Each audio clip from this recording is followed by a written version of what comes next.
बोलायला लागला आता आमच्या कामाचं बोलायला लागलेलं आहे बाबा, बरोबर आहे का? स्त्री पुरुष समानता आहे का? हे नाही. कारण काय की आमच्या डोक्यामध्ये स्त्री पुरुष समानता लहानपणापासून वेगळीच भरवलेली आहे.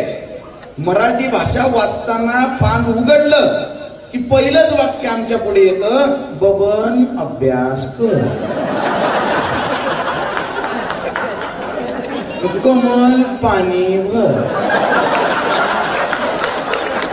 रमेश पाटावर बस, कोमल त्याला वाढ. म्हणजे खैरा मेंढा फक्त जेवायलाच बसलेला आहे का? याला अभ्यास आणि तिला काम. हा अभ्यास करून करून पुढे साहेब होते, बरोबर आहे का?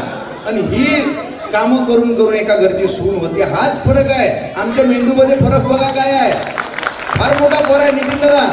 फरक बघा की तो आंबा कारण तो गोड आहे, तो आणि ती मधला फरक बघा. आमच्या डोक्यातच भरलेला आहे. स्त्री म्हणजे कमीच. तो आंबा कारण तो गोड आहे, ती कैरी कारण ती आंबट आहे. तो आकाश कारण तो विशाल आहे, ती जमीन कारण ती छोटी आहे. तो सागर कारण तो अतांग आहे, ती नदी कारण ती छोटी आहे. तो गाव ती गल्ली, तो रस्ता ती वाट, तो फळा ती पाटी, तो खडू ती लेखणी, तो हंडा ती कळशी, तो रांजण ती घागर, तो वटवृक्ष ती वेल, तो हत्ती ती मुंडी, तो दरवाजा ती कुंडी, तो पेटारा ती पेटी, तो मोठा. आणि आमच्या मस्तकात कायम ती छोटी. आमच्या डोक्यातला प्रॉब्लेम आहे.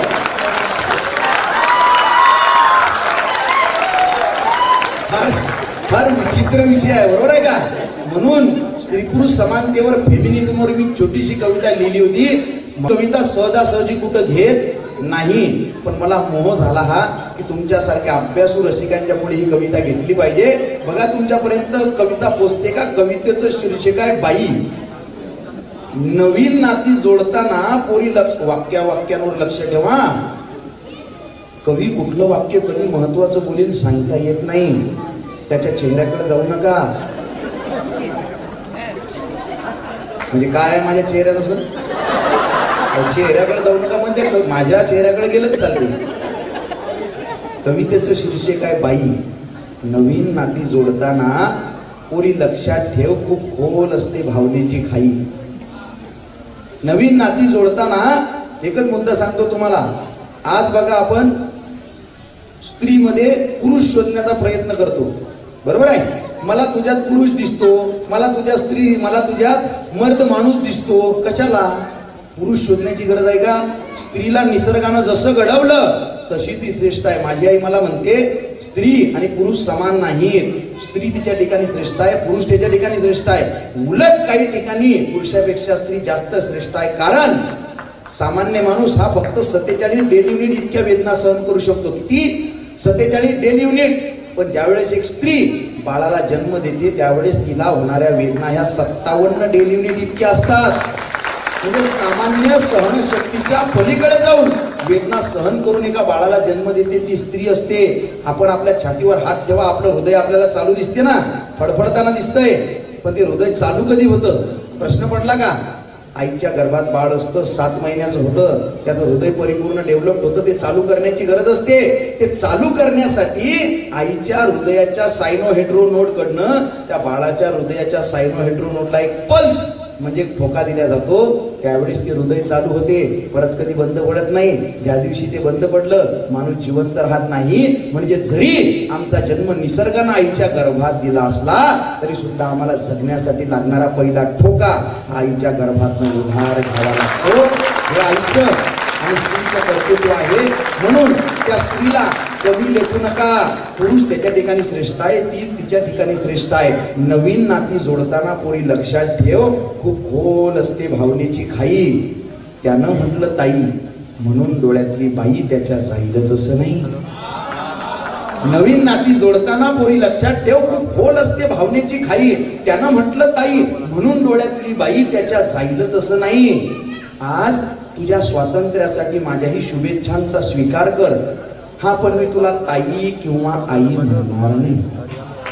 मी मी तुला ताई किंवा आई म्हणणार नाही, कारण कोरडी बंधनं स्वतःवर लादायला मला आवडत नाही. आणि मुळात तुझ्यातली बाई मी सांभाळू शकतो, आई किंवा ताई या लेबल शिवाय सुद्धा. तुझ्यातली बाई मी सांभाळू शकतो, आई किंवा ताई या लेबल शिवाय सुद्धा.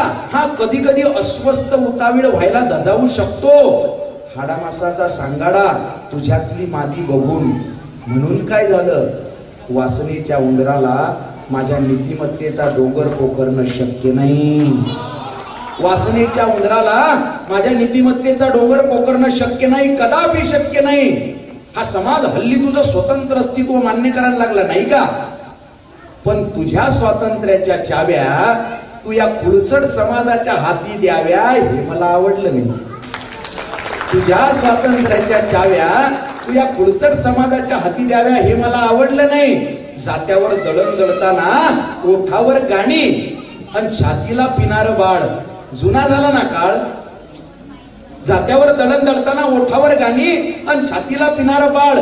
जुना झाला ना काळ. पण मग लॅपटॉपवर काम करत करत कानात हेडफोन टाकून बाळ पाजण्याची कला किती सहज आत्मसात झाली तुला. कानात हेडफोन टाकून लॅपटॉपवर काम करत करत बाळ पाजण्याची कला किती सहज आत्मसात झाली तुला. कधी कधी मला राग येतो, दुःख होतं, कीव येते. कधी कधी मला राग येतो, कीव येते, दुःखही होतं. जेव्हा जेव्हा पुरुषांची वस्त्रे परिधान करून तू उभी असतेस या तथाकथित समाजापुढे स्वतः मधलं पुरुषत्व सिद्ध करण्यासाठी. माफ कर बाई, पण मी तुझ्यात पुरुष शोधत नाही. माफ कर बाई, पण मी तुझ्यात पुरुष शोधत नाही. कारण नाल्या गटारी या सभ्यनगराची घाण, नाल्या गटारी या सभ्यनगराची घाण, परंपरेनं केलेला अपमान, सगळं सगळं सगळं स्वतःमध्ये सामावून घेऊन सुद्धा नदीसारखं नित्तळ निखळ खळाळणारं तुझं बाईपण आणि हिमालयाच्या उंचीचं आईपण मला नजरअंदाज करता येत नाही. मला नजरअंदाज करता येत नाही. मला नजरअंदाज करता येत नाही.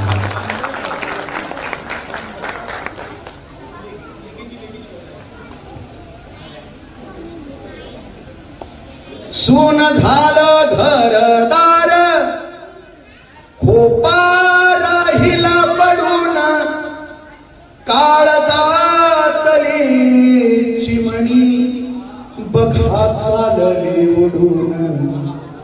लेकी बाईचं जगण बाहुलीचा खेळ सारा. लेकी बाईचं जगण बाहुलीचा खेळ सारा. एक जळणारी वात उजाडते दोन घर. नऊ माहाचा पिंजरा काय मोजावा नोटात. नऊ माहाचा पिंजरा काय मोजावा नोटात. जिता जागता हा जीव वाढविला पोटात.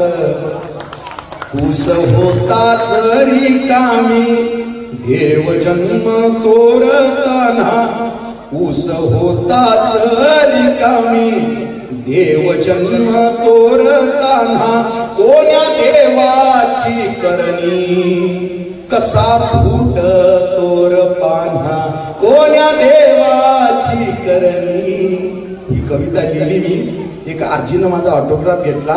म्हटली बाळा, काही काही शब्द लिहिताना जन्मच बाईचा लागते रे. यामध्ये काही काही भावना बाईच्या आहेत म्हणे. तू बाई नाहीस. त्या कवितेत भावना आल्या कुठून आणि त्या बाईनं आई व्हायला लागतं हे महत्वाचं. मला फार मोठा पुरस्कार भेटला तो. नऊ माहाचा पिंजरा काय मोजावा नोटात. जिता जागता हा जीव वाढविला पोटात. ऊस होताच रिकामी देव जन्म तोरताना. कोण्या देवाची करणी कसा फूट तोर पान्हा. झाला भोगला नरक. त्या ओळी बाई बाळंतीण झाली, झाला भोगला नरक.